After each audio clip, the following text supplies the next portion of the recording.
Hello అండి, welcome to my channel ఇంటింటి గృహలక్ష్మి. గుడికి అయితే వచ్చాము. తొండన్నారు వెంకటేశ్వర గుడికి. మా బాబు ఆడుకుంటున్నారు. దర్శనం చేసుకొని వచ్చాము. మా వారు కూర్చోన్నాము. దర్శనం చేసుకొని వచ్చి కూర్చోన్నాము. అర్చన చేసుకున్నాము. ఇంకా అక్కడ 5 రూపాయలు వెంకటేశ్వరని కూర్చో ఉంటారు. చాలా బాగుంది. పీస్ఫుల్గా ఉందండి. చాలా పీస్ఫుల్గా ఉంది.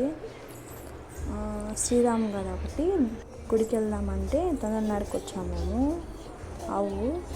ఆవు గోమాతలు కూడా ఇక్కడ ఉన్నాయేమో. ఇక్కడ గడ్డి అంతా ఉన్నది అక్కడ అటు సైడు. మా పిల్లలు చూస్తా ఉన్నారు. ఏం చేస్తుంది? వచ్చిన్నారు, కొందరైతే వచ్చిన్నారు దర్శనానికి. ప్లేస్ అంతా చాలా బాగుందండి. చాలా పీస్ఫుల్గా ఉంది. ఇంత చూడండి, దేవుని అయితే తీయలేదు. లోపలికి వెళ్ళచ్చు. చాలా దగ్గర చూడొచ్చు దేవుణ్ణి అయితే. చాలా బాగుంటుంది. బయట అండి ఇది అంతా పెద్ద ప్లేస్. ఇది తన్నాడు. ఎవరన్నా రానోళ్ళు అయితే వెంకటేశ్వరని ఖచ్చితంగా వచ్చి దర్శనం చేసుకోండి. అక్కడ దేవుడు నాకు తెలిసింది ఒకటంటే, అక్కడ దేవుడికి దిష్టి తీసి వెనుక భాగం వేస్తారంట కొండ మీద.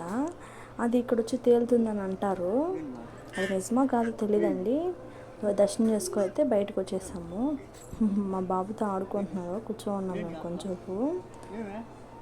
కొంచెంసేపు ఆడుకుంటున్నాను. అలా చేస్తావా చూడు అన్న ఎంత సైలెంట్గా ఉన్నాడు, నువ్వు ఎందుకు అలా చేస్తున్నావు అనేసి నాన్న చిన్న కొడుకుని మందలిస్తున్నాడు. మా పెద్ద బాబు అయితే డాడీ నేనేసి చేతి ఇట్టా తిప్పుతున్నాడు.